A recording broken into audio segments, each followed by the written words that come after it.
जय हिंद मित्रांनो, आपल्या Shivarth D classes या यूट्यूब चॅनलला मी सर्वांचं स्वागत करतो.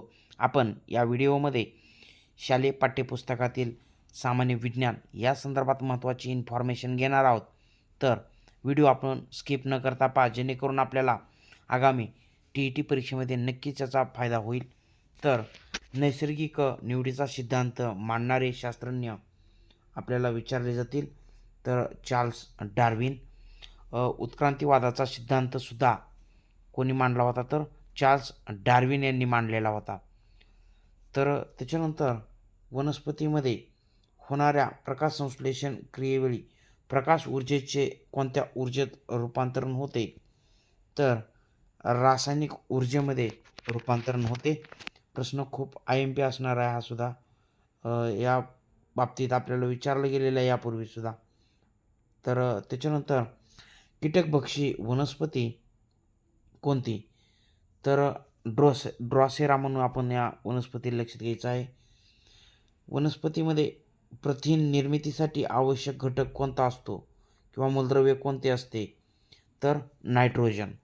लक्षात घ्या, वनस्पतीच्या बाबतीत जर आपण बघितलं तर प्रथिन निर्मिती जर बघितली मुख्यतः, तर जी काय द्विदल वनस्पती आहेत त्याच्यामध्ये डाळवर्गीय पिकांचा जर आपण विचार केला तर कडधान्य.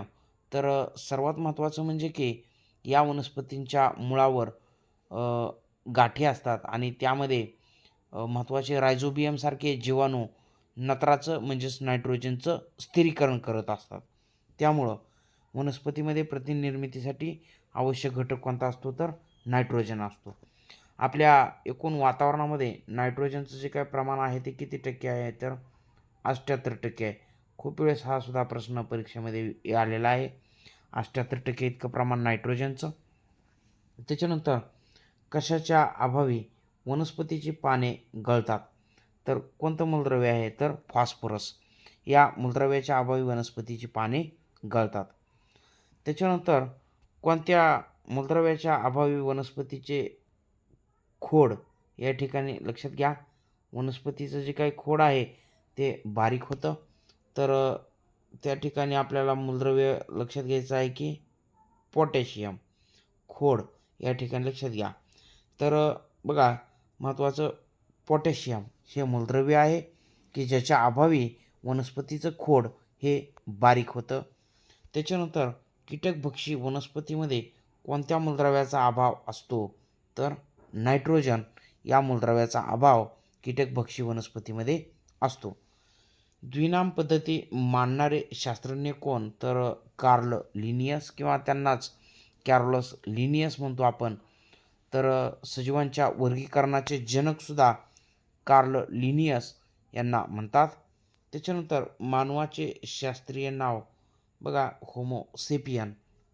मित्रांनो, आपण शालेय पाठ्यपुस्तकातील महत्त्वाचे रेफरन्स पाहत आहोत, जे रेफरन्स आपल्याला यापूर्वीसुद्धा TETमध्ये विचारलेले आहेत आणि आता येणारी जी काय 2026मधील TETची एक्झाम आहे, शिक्षक पात्रता परीक्षा, यामध्ये सुद्धा विचारले जाणार.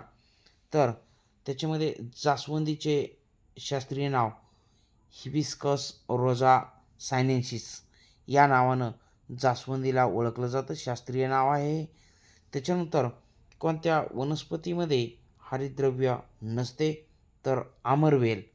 लक्षात घ्या, भांडगुळ म्हणून सुद्धा ओळखलं जातं याला, आमरवेल. यामध्ये हरितद्रव्य नसते. त्याच्यानंतर आपल्याला बघा, या ठिकाणी इष्ट व लोह यांचा महत्त्वाचा स्रोत कोणता आहे? तर भूछत्र हे एक महत्त्वाचं बघा लक्षात घ्यायचं आपल्याला. यामध्ये इष्ट आणि लोह एक महत्त्वाचं पाहायला मिळतं आपल्याला. आता इष्टला खमीर म्हणून सुद्धा ओळखलं जातं. इष्टला काय म्हणतात? तर खमीर. तर एखादा पदार्थ बघा, आंबविण्याच्या क्रियेमध्ये सुद्धा इष्टचा वापर केला जातो, म्हणजे खमीरचा वापर केला जातो.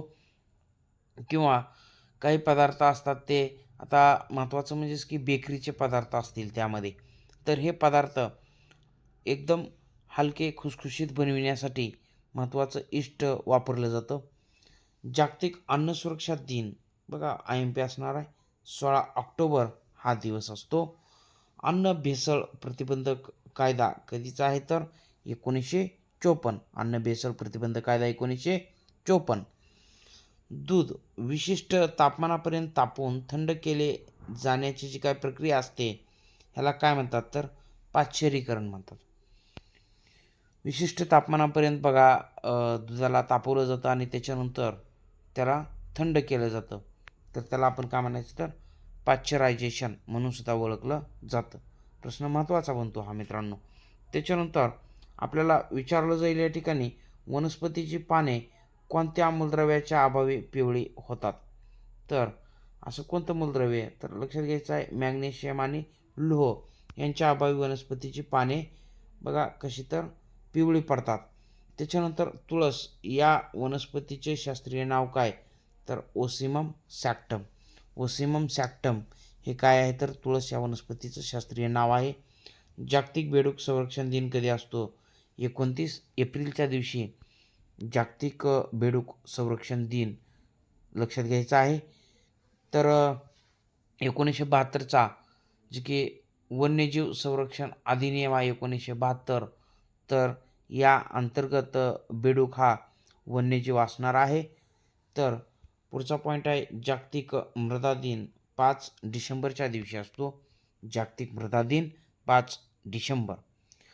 पुढे प्रश्न महत्त्वाचा बनतो शैवाल व बुरशी यांच्या एकत्रित सहजीवनाला काय म्हणतात तर दगडफूल म्हणतात. त्यालाच आपण लायकेन म्हणून सुद्धा ओळखतो. दगडफूल म्हणजे काय तर शैवाल आणि बुरशी यांचं असणारं महत्त्वाचं सहजीवन किंवा एकत्रीकरण याला काय म्हणायचं दगडफूल लायकेन. तर मित्रांनो या ठिकाणी आपल्याला आगामी TET परीक्षेमध्ये बघा परिसर अभ्यास किंवा जे काही विज्ञान यामध्ये हमखास हे प्रश्न विचारले जातात. शालेय जीवनातील जे काय पाठ्यपुस्तकातील जे काय सामान्य विज्ञान आहे ते सुद्धा इथून पुढे आपण कंटिन्यू पुढे पाहत राहणार आहोत. तर आपण जर माझ्या चॅनलला नवीन असाल तर चॅनलला सबस्क्राईब करा आणि हा व्हिडिओ आपल्या मित्रापर्यंत जास्तीत जास्त शेअर करा. आणि आपण जर या ठिकाणी काही नवीन टॉपिकवरती आपल्याला काही सुचवायचं असेल व्हिडिओ तर नक्कीच कमेंट करा. मित्रांनो महत्त्वाचं म्हणजेच की व्हिडिओ आवडल्यास व्हिडिओला लाईक करा. भेटूया पुढच्या व्हिडिओमध्ये. तोपर्यंत धन्यवाद. जय हिंद. वंदे मातरम.